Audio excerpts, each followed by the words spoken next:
Hello, what's up Junkie? Selama ini, pengalaman berkendara dengan mobil cabriolet atau roadster itu kan merupakan sebuah pengalaman yang menurut kita lumayan tidak terlupakan. Bagi kalian yang belum pernah coba, pasti penasaran pengen coba dong.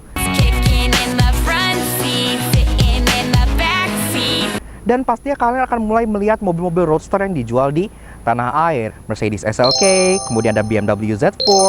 Tapi gimana kalau kalian seleranya lebih ke JDM? It wasn't technically JDM. Pastinya sekarang lagi famous banget adalah Mazda MX-5 atau Miata gitu kan. Semua pakai Miata, bahkan sampai Om Fitra pun pakai Miata gitu. Lalu gimana, ada nggak sih yang sedikit lebih eksotik? Misalnya kalian pengen yang mid-engine JDM. Well, ada sih Honda S660, tapi itu kan K-car kecil seiprit, harganya hampir 1 miliar rupiah. Kalau yang lebih terjangkau gimana kira-kira?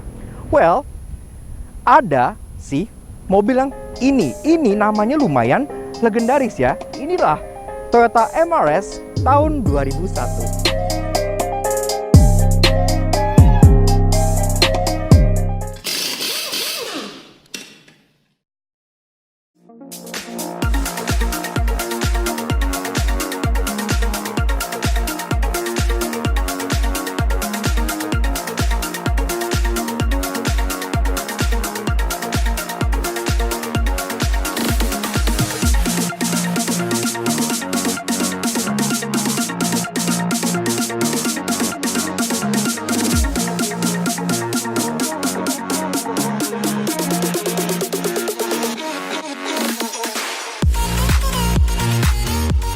Eksterior terkesan sangat berbeda dengan para pendahulunya karena kali ini ia compact, sleek, dan terkesan mendapat influence dari cabriolet Eropa dengan eksotisme proporsi mobil mid-engine. Nah tadi kalau gitu tanpa berbilang langsung kita masuk membahas eksterior dari si Toyota MRS tahun 2001 yang merupakan generasi ketiga dari Toyota MR2. Dan memang kalau untuk pasar Eropa dan pasar US namanya tetap MR2 Roadster dan MR2 Spider.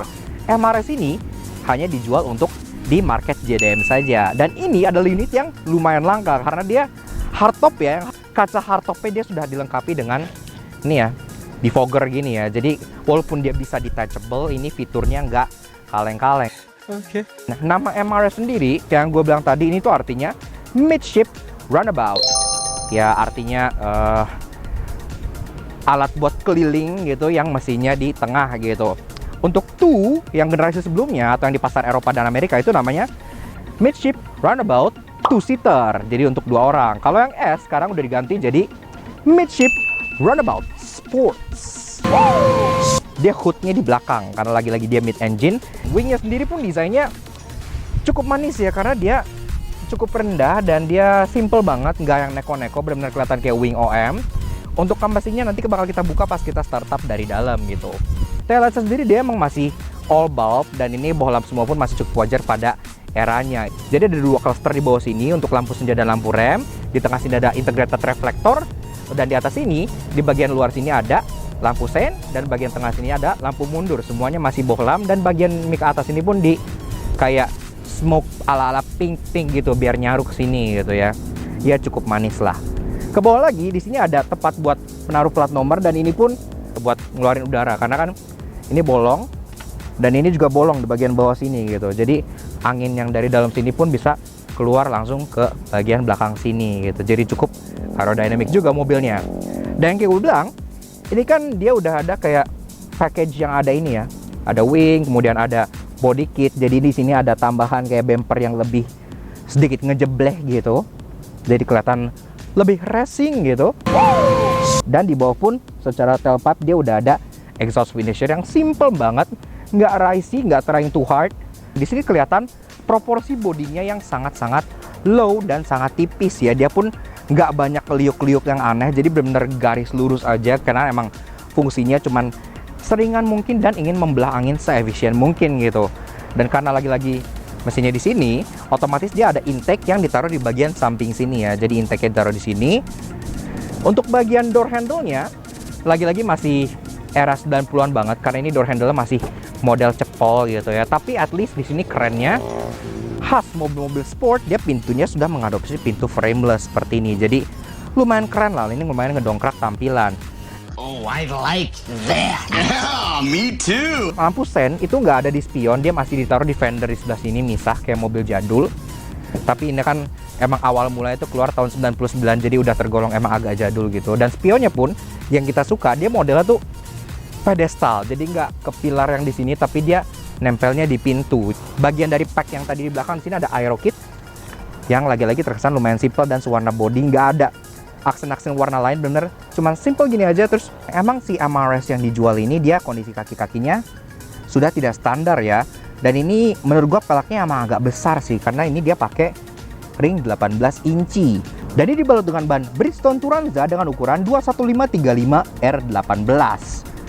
Preferensi sih, tapi kalau gua sendiri mungkin akan nurunin ini 1 inci ke 17 inci, jadi lebih proper gitu. Dan ini pun gua merasa bannya agak ketipisan, jadi ride-nya yang udah firm itu kerasa makin firm lagi gitu, keras, jadi agak keras lah ride di dalam gitu. Tapi secara pengereman tentunya semua sudah cakram, sudah lengkap dengan ABS, tip middle. Bahkan salah satu dulu yang co-presenter Top Gear ngomong kalau ini adalah salah satu best handling Toyota ever made. The handling is also pretty foolproof. Push into a corner a bit too quickly and there's mild understeer. On the exit, there's just a hint of oversteer.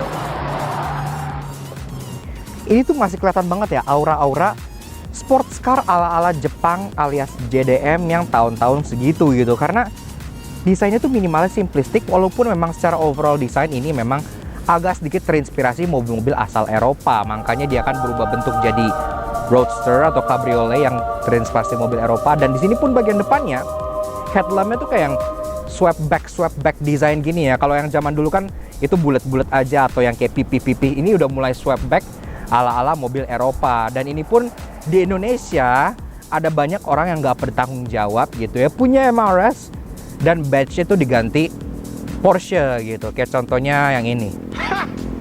Itu banyak banget yang seperti itu, dan itu ya percaya aja sih kalau orang umum ngeliat gitu ya kan. Kalau orang umum ngeliat kayak Porsche cuy gitu kan, kayak Porsche gitu, kayak keren gitu kan, kayak Porsche gitu.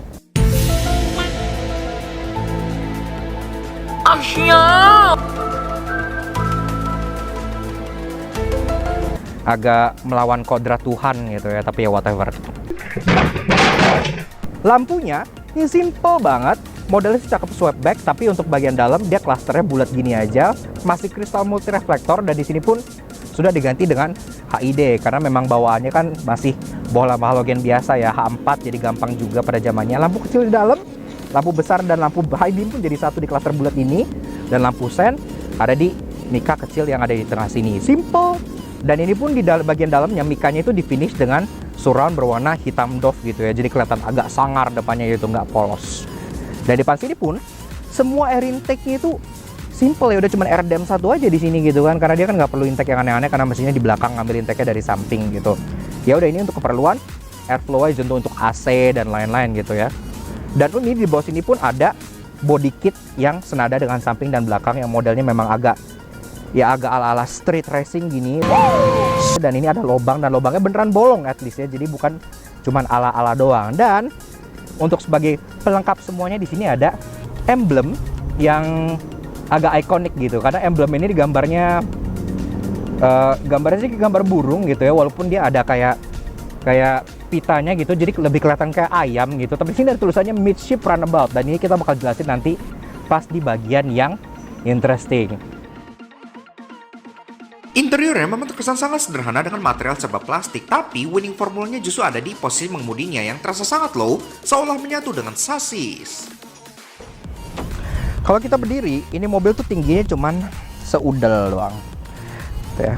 Dan masuknya pun memang kurang cucok untuk orang-orang yang sudah berumur atau rematik gitu ya, bakal kretek-kretek gitu, karena ini masuknya tuh pilates. Jadi beliau tuh jenis interior dari Toyota MRS generasi ketiga tahun 2001. Dan sebelum kita bedah interiornya, gue pengen lihat kuncinya dulu. Kuncinya juga seperti ini ya. Jadi nih gue balik, ada tulisan Toyota ya. Jadi kunci besi kayak gini aja. Kurang dekat. Nah seperti itu. Jadi sangat simple sekali, dia kuncinya seperti ini gitu. Dan sekarang pasti penasaran dong, kita pengen startup dulu mesin 1ZZ FVD-nya, kayak apa rasanya? Foot on the brake, twist the key untuk start.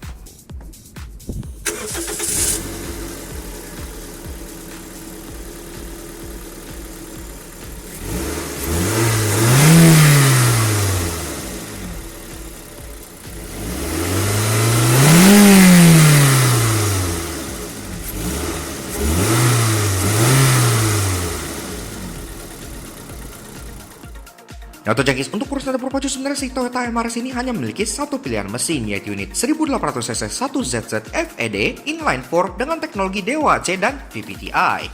Kalau orang bilang, ini kan sama dengan Altis.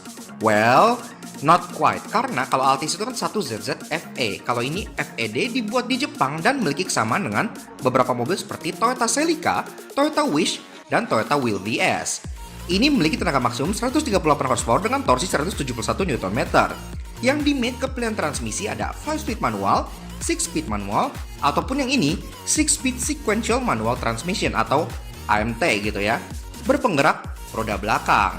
Ini sendiri 0-100 dicatat dalam waktu kurang lebih 8,5 detik. Untuk yang manual justru lebih kencang, ada di 7,5 detik. Dan ini power to weight ratio-nya sangat luar biasa sekali. Interior semua juga terkesan memang dibikin affordable gitu, karena di dashboard sini semua dia emang masih hard plastik semua, tapi untungnya di door panel ini dia ada kayak satu panel yang dibungkus oleh fabrik yang sangat empuk dan cukup besar gitu. Dan di sini walaupun dia plastik, at least dia udah ada kayak texture gini ya, yang bikin dashboard tuh nggak terlalu polos dan tetap terkesan sporty dengan adanya aksen-aksen silver gini. Glove box belum soft opening, dan di sini pun glove boxnya di sini ada tuas pembuka untuk frontnya gitu, untuk bagian depan. Jadi kalau kalian bingung MRS buka frontnya itu di mana karena nggak di bagian sini, nggak beda sama mesin, now you know, ada di bagian dalam sini gitu.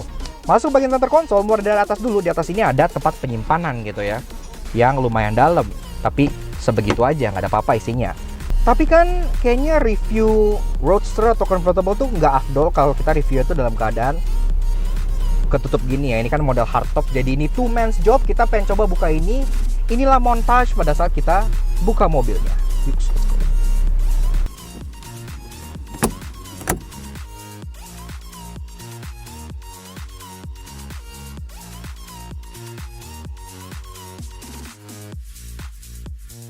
Nah gini dong, yang namanya review mobil kayak begini, ya sekalian aja buka atapnya, open top experience, ngelihat guanya lebih jelas, ngelihat interior pun jadi lebih jelas gitu kan. Nice, tadi kita sampai mana? Oh iya, sampai bagian climate controlnya. Climate controlnya pun di sini masih manual semua ya, masih model knob putaran-putaran semua, tapi di sini udah lumayan lengkap karena mulai dari atas dia ada udah open close air circulationnya. Sebelah kiri, dial paling kiri itu ada pengaturan arah sembur, dia lengkap, ada kepala kaki aja, kaki dan front defogger aja. Dial tengah, fan speed, dia ada 4 speed, dan dial sebelah kanan dia ada untuk temperature-nya, mulai dari dingin sampai ada heater-nya juga. Jadi mobilnya benar-benar masih full spec gitu ya. Dan di bawah sini pun ada tombol untuk defogger belakang, tombol untuk AC, dan di atasnya ada jam yang khas Toyota kayak from parts bin-nya Toyota tahun 80-an gitu. Karena ini kayak kijang kapsul gitu-gitu pun pakai jam yang seperti ini semua ya, sama, bahkan sampai Camry gitu pakai. Nah, ke bawah lagi masuk ke bagian head unitnya. Head unit sendiri di sini emang udah double din, tapi ini udah bukan bawaannya karena dia pakai Pioneer yang kalau kalian zaman dulu tuh zaman main Need for Speed gitu, ini kan ada tipe-tipe modif-modif yang begini ya, yang head unitnya tuh kasih yang layar tuh ngelipat gini gitu. Ini nostalgic banget karena zaman dulu TV in the middle of my steering wheel. dia bisa radio, dia bisa DVD juga, bisa disc. Jadi sebenarnya secara entertainment dia sudah lumayan tercover, cukup oke gitu. Nah, ke bawahnya lagi, di sini ada cup holder yang bisa ditarik. Ini pun cup holder 2 karena kan 2-seater, jadi cup holder masing-masing dapat 1. Di bawahnya lagi ada ini 12 volt socket yang masih ada lighternya, dan ada asbak. Lagi-lagi khas pada mobil-mobil tahun 90-an gitu. Nah, masuk ke bagian transmisi ya. Transmisinya sendiri pun dia sebenarnya ada beberapa pilihan ya. Awalnya tuh ada 5-speed manual, kemudian dia ada 6-speed manual, kemudian dia ada 5-speed SMT. SMT itu jadi sequential manual transmission. Jadi dia kayak, ya anggaplah kayak AMT gitu ya. Jadi dia nggak ada partnya, dia cuman ada di neutral, bisa masuk ke reverse, dan bisa masuk ke S atau sequential mode. Rem tangan yang masih manual dengan aksen silver yang senada dengan ini, dan ada 2 buah power window. Dia sudah frameless, dan ini power window-nya autonya cuma untuk bagian driver doang. Dia emang gak ada armrest, tapi dia ada 1 buah cup holder lagi dan ada penyimpanan terbuka. Oke, masuk ke bagian driving position. Driving positionnya sendiri dia memang sangat low dengan pengaturan di kursi yang sliding di sini. Walaupun ini udah paling mentok mundur, di sini ada backrest adjuster, dan masih ada juga height adjuster. Dan dia height adjuster itu model yang puter-puter wheel gitu ya. Dan ini kalau makin ke bawah tuh backrestnya tuh yang angling begini gitu. Jadi mungkin bukan selera semua orang gitu ya. Kayak duduknya kayak agak kejeblos. Tapi emang posisi mengemudinya ini benar-benar low dan lurus. Jadi rasanya tuh kayak bawa go-kart gitu. Benar-benar racing feel-nya tuh kerasa banget. This is a real driver's car. You sit low down in the chassis, snugly held. Kalian kalau naik ini dan contohnya naik Miata itu setipe lah dia. Jadi kayak bener-bener yang lurus dan kerasa kayak mobil balap banget gitu. Setirnya dia pengaturan baru tilt, belum teleskopik. Dia full kulit dengan jahitan hitam, tapi di bagian kanan dan kirinya, di bagian tengah sampai ke tengah sini dia ada motif perforated gitu. Dan kalau kalian gak suka shifting di sini dengan ala-ala dog drive gini, kalian bisa shiftingnya ada di bagian setirnya. Tapi shiftingnya tuh lucu ya, karena bukan paddle shift yang biasa kayak kanan buat naikin, kiri buat turunin gitu. Tapi ini paddle shiftnya tuh yang kalian pencet untuk turun gigi dan kalian pencet tombol di belakang untuk naikin gigi. Jadi memang harus agak sedikit terbiasa dulu gitu untuk pakai paddle shift yang model gini. Tapi ini gampang banget sih, biasa banget gitu. Gauges ini juga sangat sporty banget. Dia terbagi dari 3 dial, sebelah kiri untuk speedometer sampai 180 km per jam, karena lagi-lagi JDM. Dan odometer di sini dia baru mencatat 28.000. Jadi bener-bener masih kinyis banget mobilnya. Kerasa dari interior dan lain-lainnya masih lumayan kinyis. Tengah ada tachometer yang lumayan besar. Dia sampai 8.000, red line di 7.000 gitu.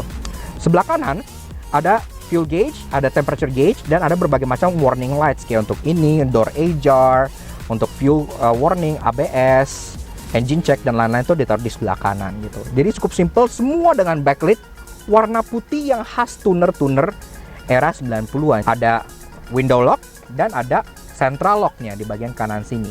Door trim dia sangat tipis, tapi yang kita bilang di sini ada bahan fabric dan ada grip yang gede banget di sini, dilapis dengan rubberized material yang kalau dipegang tuh keset. Ada speaker dan ada door pocket yang sangat kecil sekali di situ. Kalian bisa nyimpen paspor. Ya kurang lebih sih interior begitu aja, karena kan gak ada back seatnya. Jadi apa yang ada di belakang sini, ya yang ada di belakang dari kursi ini adalah tempat penyimpanan lagi. Jadi kalau kalian misalnya majuin kursi ini gitu, ini kalian buka. Nah ini dalam sini ada kompartemen yang kalian bisa pakai untuk nyimpen barang lumayan banyak gitu ya. Misalnya kalian taruh travel bag atau taruh ini sekarang lagi dipakai buat nyimpen toolkit ya. Ada dongkrak, ada lampu, ada majalah, ada apa ini kayak JDM gini, semuanya yang bahasa Jepang ini semua disimpan di sini, jadi masih lengkap. Tapi ya ini lumayan hidden dan ini pun bisa kalian kunci. Seperti yang gue bilang tadi, dia kan layoutnya mid engine ya, makanya di bagian belakang sana tuh kagak ada bagasi, isinya mesin doang. Bagasinya itu ada di sini dan kalian akan constantly diingat bahwa mobil ini tuh mid engine karena banyak banget tulisan midship. Selain di badge ini ada tulisan midship, di sini juga di cover untuk front ya, dia ada tulisan midship runabout. Jadi MR di sini lagi-lagi dipertegas lagi ya, in case kalian lupa apa kepanjangan dari MR.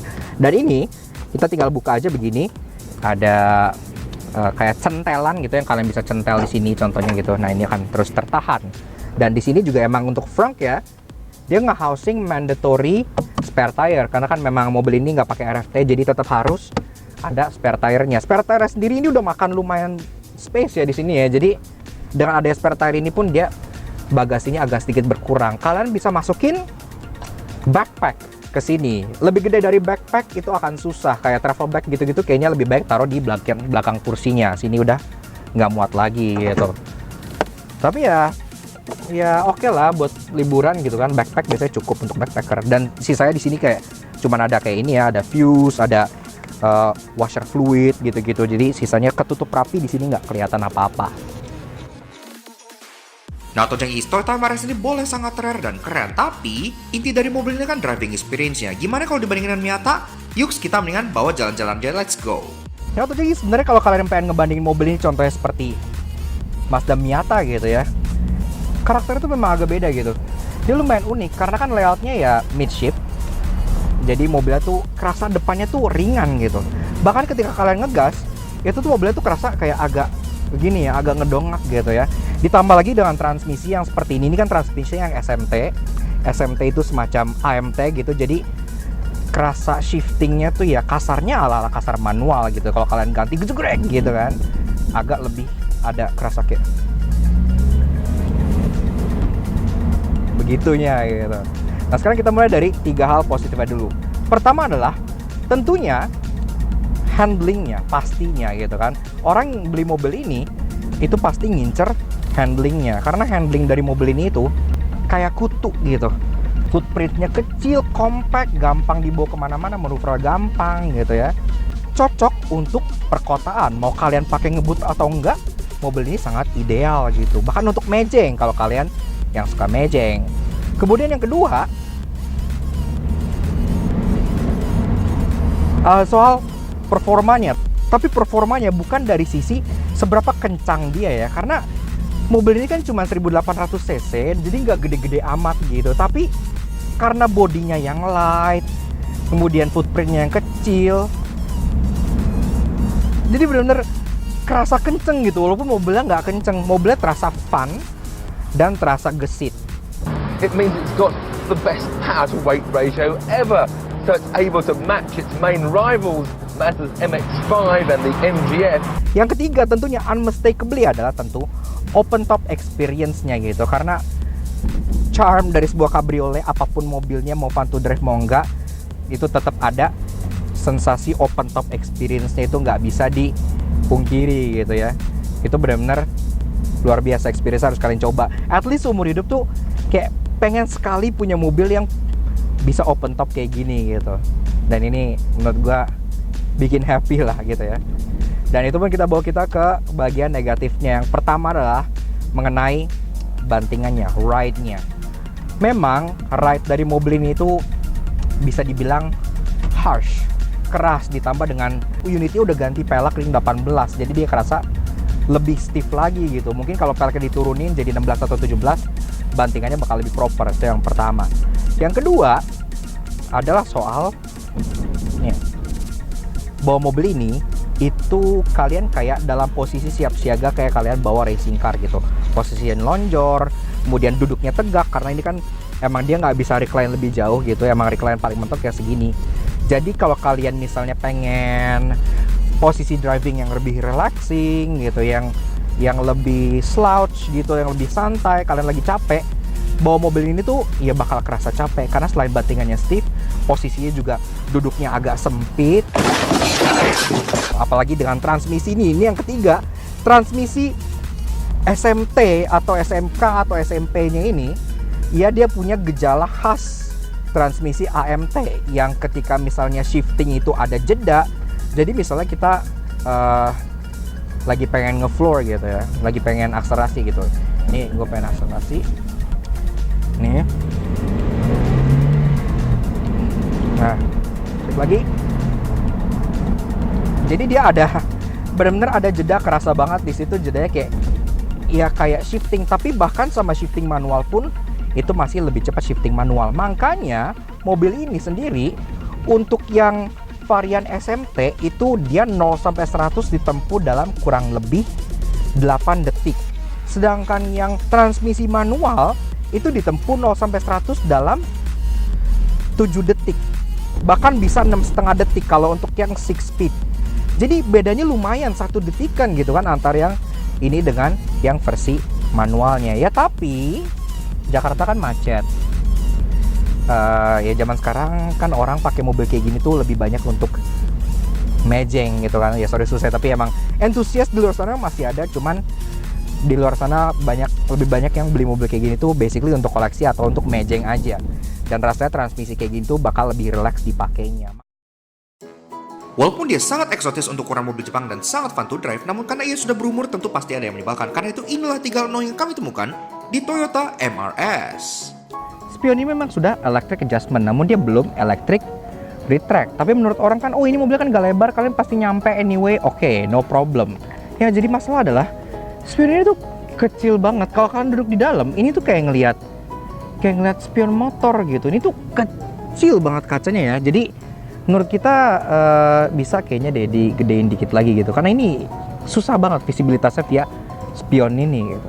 Pas kalian pasang topnya, ini contohnya misalnya ini ya, kanvas top ini.